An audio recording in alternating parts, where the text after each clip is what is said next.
Hello, everybody. Good afternoon, and welcome to our weekly media briefing and public health update with Montgomery County Executive Marc Elrich. I'm Lorna Virgilio, Hispanic Public Information Officer, and joining us today is Dr. James Bridgers, the county's Director of the Department of Health and Human Services. Also from HHS, here is Mr. Sean O'Donnell, who's the Acting Deputy Chief of Public Health Services. Dr. Earl Stoddard, Assistant Chief Administrative Officer, and our special guest today is Chief Marcus Jones from the Montgomery County Police Department. Welcome, everybody, and good afternoon to you, Mr. County Executive. We believe you are where, in Annapolis today? I am in Annapolis today. It's the opening of the session, and I went down for the swearing in of officers and then a bit of talking to various delegates and governor's staff while we were down here. So we've been busy. So I'm going to, first of all, thank everybody for joining me. And second week of the new year, we've made it. I'm joining you from Annapolis, where the new General Assembly session got underway today. More than 500 bills between the House and Senate have already been submitted for the delegation to consider. There will be a lot more. There's a lot to do this session, as the state also has to deal with some fiscal restraints, as the governor announced, related to transportation in particular. But being here with people who share a common sense of purpose and desire to find solutions is actually very encouraging. We have a great delegation representing Montgomery County, including many key leaders who serve on important committees and caucuses. And I look forward to working with all the members of our 35-person delegation, which is the largest in the state, to advance our county's agenda. This year also marks the second General Assembly session of the Moore and Miller administration. And this week I was able to meet with Governor Moore, and we discussed our county's legislative priorities, as well as the need in particular to modernize the state system of financing and transportation infrastructure projects, made even more urgent by the announcement that there's no money to fund the transportation projects. I believe that the greatest budgetary challenge our state faces is funding this transportation infrastructure. This is not a problem that we can expect the state to resolve alone. As I said before, the way to resolve this revenue challenge is for Maryland to give the counties the authority and ability to create their own solutions to address the problems that they're facing. So Virginia started down this path about a dozen years ago. Virginia was in the same situation that we were. They didn't have local authority. Everything they got was from the state. When the governor made the announcement that there was no money for what was in the transportation budget, it kind of alarmed everybody, but it also made everybody, all the county executives, realize that without state funding, none of our projects gets done. Nobody has the ability to raise funds and do projects unless there's state money that consumes a large part of that. And I would say from my perspective, we're asking a legislature where on any given day, 80% of the people don't necessarily represent Montgomery County. And we're asking them to build a transportation fund that'll meet all of Montgomery County's needs, plus all the needs of every other county in the state. It's no wonder the fund is broke. It's no wonder the $3.5 billion, even that didn't give them room to fund the Baltimore subway or the Charles County connectors. So the fund was inadequate to start with, but it's very hard to get the legislators to increase something with money coming from their jurisdictions when in fact their jurisdictions aren't going to be the primary beneficiaries of this. So, we've been looking at what Virginia did about a dozen years ago. They created the local taxing authority at the county level, as well as a broader multi-jurisdiction taxing authority. Taxes primarily levied on commercial properties, and they raise hundreds of millions of dollars a year. Just so you know, Northern Virginia taxes are far higher on commercial property than our taxes in Maryland. And the same is true for the district. In fact, district is the most extreme example. Their residential property tax rate is 85 cents. Their commercial property tax rate is $1.89. When we compare ourselves to Virginia, Fairfax County, and particularly Tyson's Corner area, their taxes are $1.50 on all commercial property. And we are nowhere close to that. We're under $1.10. We're in Montgomery County itself is at $4.5. So Virginia's been able to raise this money on far higher taxes than we have. And the interesting thing is, it was the developers in Virginia who got the council in Fairfax to go to the Virginia State Assembly when it was controlled by Republicans, and to actually get them to give the counties the authority to raise these local taxes so they could build local projects that would have positive benefits on economic development in Virginia. Raising money through these districts has allowed Virginia to make massive investments in transportation. And a good example you can see in what's been created at Tyson's Corner. It's grown by leaps and bounds in a little over a decade. It was only a little more than a decade ago. It was just a big shopping center, and with some scattered office buildings around the edges. It has totally transformed itself, and it's the center of economic development because they made a major investment in transportation. Montgomery County has done no such thing, and we can't do it because the state doesn't have the money, which is who we'd have to get it from, and we don't have the resources, unlike the counties in Northern Virginia, to raise money ourselves. The special taxing districts are tied to paying off the loans or bonds that are needed to pay for the special infrastructure projects. And so there's a specific set of projects. The developers know the money is going to be invested to improve the business climate, and the investment in transportation drove economic development. It's kind of like we've been told over and over again, that the major regional impairment or impediment to economic development has been our transit system. And Montgomery County, which has great aspirations and lots of potential, is not able to unlock that potential with the system we have today. The thing about Virginia is they took the long view that these taxes would build and grow the economy, create new businesses, and create success. Instead of, as is more common in this state, anytime you propose doing a project or using tax money, it is treated as an expense.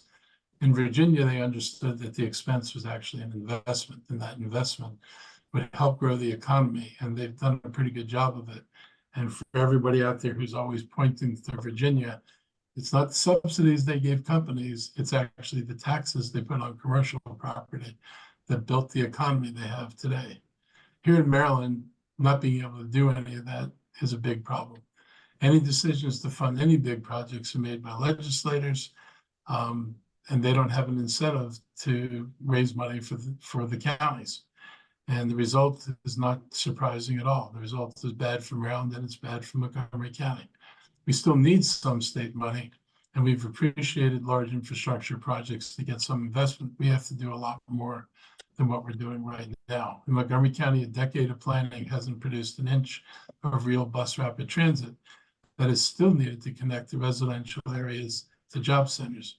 We planned this out over 12 years ago to make the connection between where people live to where people work, so we could decongest our roads and make it possible for people to get there in a reasonable amount of time.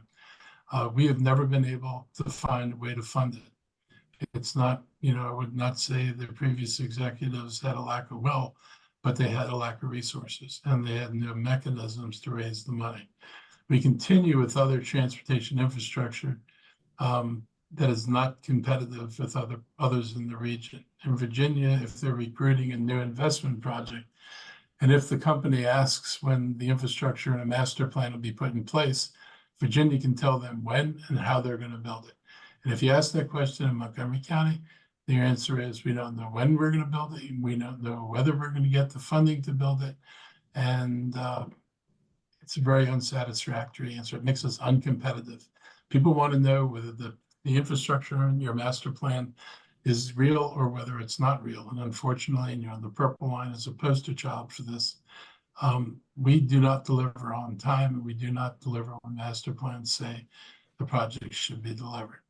So during this upcoming session, we're going to be working to advance legislation to change this. And I'll say that unlike the past, this is actually a priority of the Maryland Association of Counties, because whether you're a Republican county or a Democratic county, everybody understands the limitations of relying completely on the state for things you need to do in your own county. And everybody understands this is a way to solve this problem once and for all, whether you're a small county or a big county.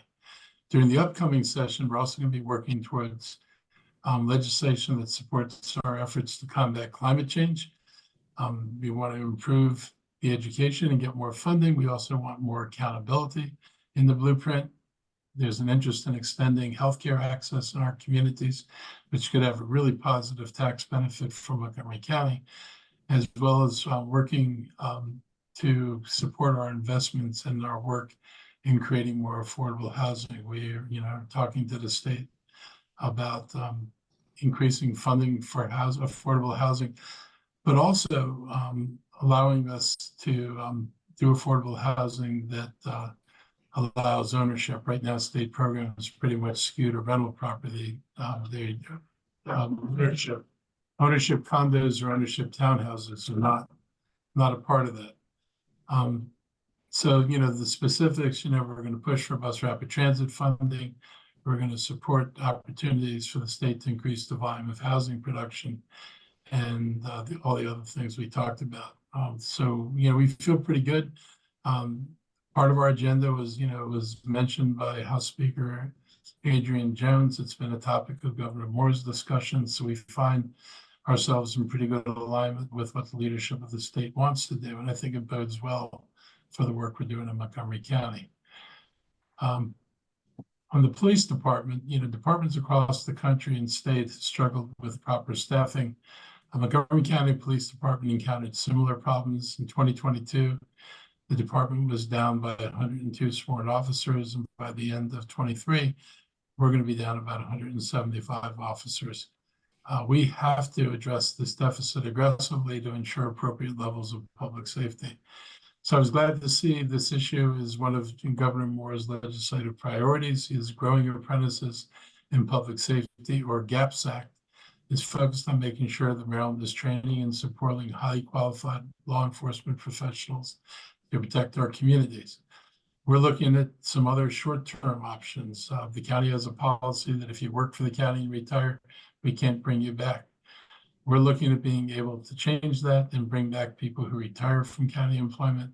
And for example, be able to take a retired police officer and let them work if they want to work part-time in the county call center, or let them bring back an officer to work in the department, but work in jobs that are tied to desks rather than jobs that require them to patrol and have the full duties of a police officer. So we're finding ways to make it easier to expand the hiring in the county, and that'll leverage our existing resources. And so I think with this and some of the things the governor's talking about, it could be really helpful. It also requires the establishment of a model policy for law enforcement officer wellness programs that ensure all police officers receive the support they need in their line of work. The work can be very stressful, and often officers don't have any place to go to talk to somebody, and we want to step into that void. And the bill also establishes a commission to do a deep dive into policies that can help recruit, train, and retain the next generation of police officers. We will be in Annapolis lobbying for this legislation. Hopefully some of this legislation is going to pass. I'm optimistic because I know public safety is a big issue statewide, and the governor certainly has that as one of his priorities. So between our group and all the counties and the governor, we should be able to make some progress here, and we should have a legislature that's receptive to doing this. So I've asked Chief Jones to join us today, and I thought I'd let him talk a little bit about what we're doing, and then I'll continue the briefing. Thank you, County Executive Elrich, and very appreciative of your support as it relates to where we are really focusing on when it comes to recruitment as well as hiring. And I would just let everyone know that we are working towards our upcoming academy class that will be scheduled for the end of January. Session 77 will begin. We are finalizing the numbers of police officer candidates that will be beginning with our program, and we're hoping Again, we don't have final numbers, that we have some offers that are on the table, but we have a positive outlook as that that date is approaching. I am very, very pleased of where we continue to go with some strategies in regards to, again, working with the governor, hopefully with the cadet program, as our cadet program has with the county executive support and the council support. We've begun a new group of new cadets that we are looking to, again, on board with our, not only within the department, but to move them towards a career of law enforcement as a police officer in the coming years, as they go through the program that is anywhere from 1 year to 2 years, depending upon where they are in their college as they seek college credits.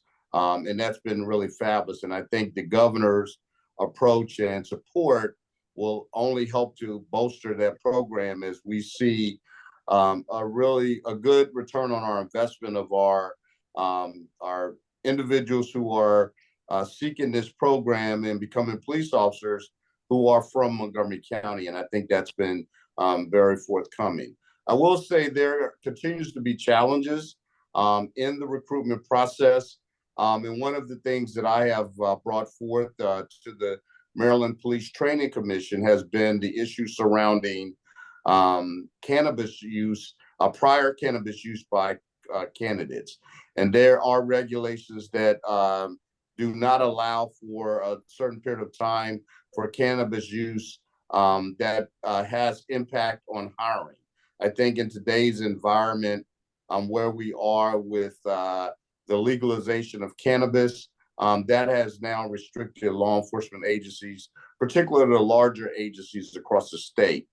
So I've been working very diligently with Councilmember Lukey, as well as the county executive, to work with the training commission in order to be able to see if we can seek a change in this regulation. And I think that would help us immensely with recruitment. We've also are in the process of hiring a particular agency to assist us with our recruitment efforts. I think that will be a game changer, as well as we move towards, again, increasing the numbers of applications. We have seen for the class that we will be scheduling in August, we've already seen an uptick in applications. And I think, again, that's a big plus for us at this point. We hope to continue to see that trend go higher. That is one of our goals that we have set forth as we move towards to correcting those issues. And finally, I will just state that the county executive is correct in the retired officer program. We really believe that that's going to be a major boost in assisting us with supporting our existing police department, the force, to be able to provide that assistance to them and relieve them of some of their duties in regards to desk work and other support type functions that will be very beneficial. And it's something, again, that we see other departments do, and we think that it is time for Montgomery County to have that program as well. So I will pause there and turn it back over to the county executive. And I'll just add to that what neither of us mentioned was the not the marijuana issue, but the focus on recruitment. And we're actually hiring a recruiting firm to assist us in recruitment. We saw that Fairfax County had done it last year.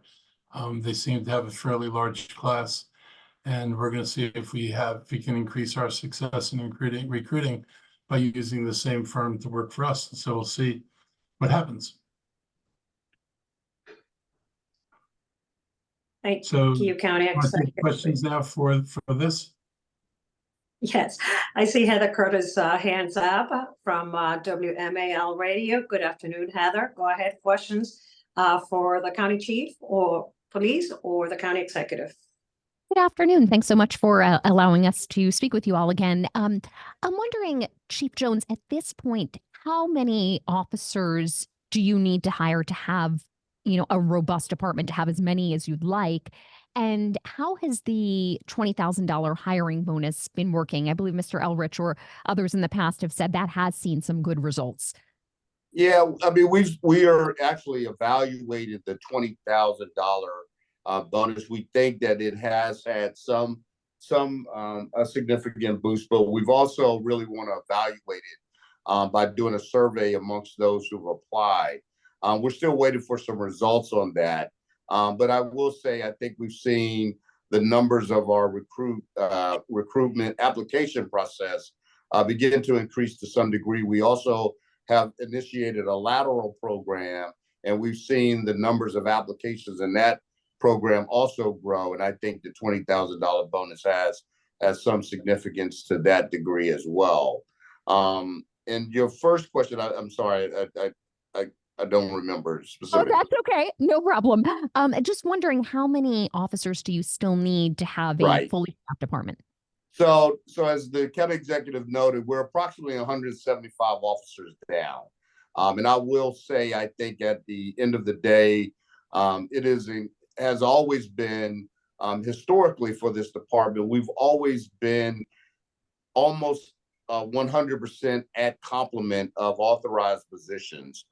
That helps us to really kind of be able to be fully operational. Again, we've made some adjustments due to the fact that we are 175 officers down, and we're still able to respond and address crime accordingly in any other public safety function. But it has been impactful upon our operations. But I will say that honestly, I think it's going to take us a minute before we can get the full complement, but we can still function as we've done well over the even in this period of time, being down those amounts of officers. But there is a heavy workload that's being done by the officers in an aspect of overtime having to be spent in order to cover shifts and things of that nature. And that's what we're looking for, some relief in that regard.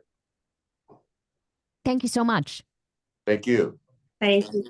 Thank you, Heather. Corny Khan from Moco 360. Hi, good afternoon, Corny. Thank you all. Yeah, thank you, Elrich and Chief Jones for being here. I just wanted to ask if you can share the name of the recruiting firm or agency that you're going to use and what specifically you think they're going to contribute to the hiring process. Specifically, like, what things do you think they're going to add that you haven't done already? Things like that. Well, the first thing I would say, Courtney, is we won't name them because we're still in the process of, we're in the procurement process. So that hasn't been finalized. So I prefer not to name the particular company. But what I will say is I think it's important, though, it's been relatively not a heavy task, though it's been a challenge over the many years for police recruitment. That we've done it a specific way. I think the time has come for us to be willing to go outside of the box and hire a professional firm that does this from a standpoint that this is their expertise. They're the subject matter experts to help to locate potential candidates to help us grow in that field. And I think that would be very beneficial. So that's what we're looking for, maximum benefit, not only for police officer candidates, but also for our dispatchers and our call takers. And I think this is an expansion of the police department that will help us to really be able to find these potential candidates and help us grow with the numbers. And it's already, we know that Fairfax County utilized a firm that this was very beneficial, their police department. And so we're looking to learn from their challenges and how that was impactful for them. If I may add too, so I think one of the things that the firms really help do is they really market to potential applicants some of the features that our department has that many across the country don't have. Some of our specialized units and opportunities for diversifying their skill sets within the department, the diversity of our department, the fact that we're trying to get to 30% women by 2030. And so, one of the things that's really evolved with recruiting in a lot of fields, and policing is no different, is a lot of people find off the internet in a way that didn't your traditional college recruiting events used to be big things. The internet has taken that by storm, and so having an more active presence and a much developed, video, shorts, website that describes the opportunities and the broad-based opportunities that we have in Montgomery County with both patrol services, but also potential to grow into specialized units and things of that nature, and just show the applicants the broad array of opportunities that exist here in Montgomery County. I think that's really what a recruiting firm will help do. And as Chief Jones alluded to, I think the way the police department has traditionally done recruiting is they have an officer, a captain often assigned to be in charge of recruiting, and that position turns over with some regularity because people get promoted within the department. And I think a recruiting firm does this 24/7, 365, and has years and years and years of experience. So they bring in expertise that we may not necessarily always have in some of these specialized recruiting areas. And so, if others have seen success, there's no reason why we shouldn't be leveraging every opportunity to try and increase our police recruiting. Thank you. Thank you, Patrick Bocard. Are you with CBS News Baltimore? Patrick, Hi. good afternoon. Hi, it's actually Lily. We're with Fox 5. I'm just borrowing his laptop, so bear with me for the name change on this laptop. Okay. Thank you. Question for the county executive. This is actually off topic. I wasn't sure if you were entertaining anything like that. I had emailed your office earlier. I was just curious for the county executive if your office has been briefed at all about the investigation of misconduct by senior MCPS officials. This was a memorandum that just came out from the OIG this morning. Just curious. I've been down here, so I haven't really had a chance to look at it yet. Okay. So I will be looking at it. Essentially, though, this report found that the claims were, unfounded. I just wasn't sure if your office had any comments at all about how OIG conducts their investigations. This report, it sounds like it was commended by the school district. They were very fast and very prompt with it. So wasn't sure if you had any sort of comment at all to offer. You can ask me that question next week, and I might have an opinion. Okay. After I get to look at how they describe the investigation. I appreciate it. Okay, well, I appreciate it. Thank you. Okay, thank you. Thank you. Mr. County Executive, any other topics or Yes. health Meanwhile, officials? Go ahead. Back at the briefing. So on Monday, January 15th at 4 p.m., Montgomery County is doing its annual Dr. Martin Luther King Jr. holiday, which the county celebrates with an annual day of service. And we're going to be honoring the civil rights leader and encourage the community to listen to his call to help make the world a better place. There are going to be 8 locations across the county where service projects are going to be taking place, and volunteers are needed to help on these projects, like putting craft kits together for children in hospital, packing together hygiene and snack bags for people in transition, and putting together boxes to help homebound kids when bad weather makes it impossible for us to reach them. The tribute on Monday is going to be at Strathmore. It starts at 4. It's going to celebrate music from Grammy-nominated band Sweet Honey and The Rock. I've seen them for probably nigh on 30 years now, and as well as many other professional and amateur performers. The theme for this year's show is "Where do we go from here? We choose." The program is also focused on Dr. King's positive impact through the courage, compassion, and perseverance that he demonstrated. We're asking all those attending this event to help out a neighbor by donating items like toothbrushes, toothpaste, and deodorant. These items will help our homeless shelters as they experience a surge in demand because of the winter weather. And we hope to fill a truck with toiletries, new towels, and washcloths, all while celebrating Dr. King and aspiring to meet his dream of choosing how we can all do things that'll make the world a better place for everyone. And I remember the impression that I had when I saw Dr. King when I was a kid, because I took the bus from Silver Spring down to the monument, and I was at the March on Washington, and you couldn't help but feel the excitement in the crowd. And when he spoke, he was riveting. I will say, I was a young kid then, I didn't fully grasp the import of everything he said or all the connections that he made. But as you know, I got older and revisited the speech, you realize how deep he had gone into things, and frankly, how much it resonated with the older population of people who had been through these struggles and lived their lives in the kind of, frankly, excessively, I shouldn't even use the word excessively, flat out racist experiences that was typical of growing up in America, and frankly, typical of growing up in Montgomery County. I can attest to that because I grew up here after I moved from DC. But I'd say far more beneficial than the speech and the excitement is it really did open people's eyes to thinking about community injustice and, frankly, to the extent of racism that had pervaded society. And in my weekly newsletter and video this week, I'm going to talk about tracing the impact of that racism from then and now, and then goes back before the Civil War, and now is actually now. One point I make in there, and I make again now, is America found a way to legalize slavery for over 100 years after the Civil War. There was a practice known as debt peonage, in which a farmer would, if they were in debt, they couldn't leave the farm. And so if you think about this in the context of being an agricultural worker in the South, if you're working on a farm, you're most likely living on the farm, and the owner was also feeding you.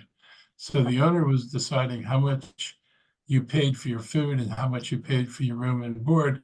And it should come as no surprise that the amount of money they paid the workers was less than the amount of money the workers owed the owner. And they then had laws that said, well, if you owe the owner money, you can't leave the farm. So they found a way to actually perpetuate slavery long after the Supreme Court or the Constitution said you can no longer do this. And that's the lived experience of people who are still around today. And it's certainly the lived experience of many of their grandparents. So for everybody who thinks like this just happened and then it went away and everything is perfectly fine, it really ignores the long-term impact it had on people, what it meant in terms of this particular group's ability to accumulate capital, be successful economically, go to school. There's a whole lot of things that flow from the racism and the way it was practiced in this country. I would say probably the United States ranked up there among worst nations in the world, including South Africa and the Portuguese and Belgian colonies in Africa. We were among the worst. And that's nothing to be proud of at all. So hopefully we think about this a little bit, because I think people, get impatient with, why are we still dealing with racism? And I think it's because we don't understand the damage that was done and what it's going to take to try to reverse that. So speaking of health and another aspect, I'm going to do our health report now. This week, our cases of COVID, flu, and other respiratory illnesses continue to climb. The burden on our hospitals is statewide, and the burden is up 30% from last week, and with more of those patients in need of an ICU bed. Visits to all outpatient centers in Montgomery County are as high as they've been since last January. For nearly 4 years, Montgomery County Health Team has stayed on top of the COVID-19 issues, but now we're no longer serving the same role as we did during the pandemic, and our shift is focused to helping the medically uninsured receive their COVID-19 vaccines. The county is still sharing test kits and face masks with the public and our community partners. The state health department is recommending the use of face masks at all medical settings for staff and visitors because of this wave of infections. And I would add an only recommendation that if you're going out to crowded public places, it might be wise to wear a mask when you're there.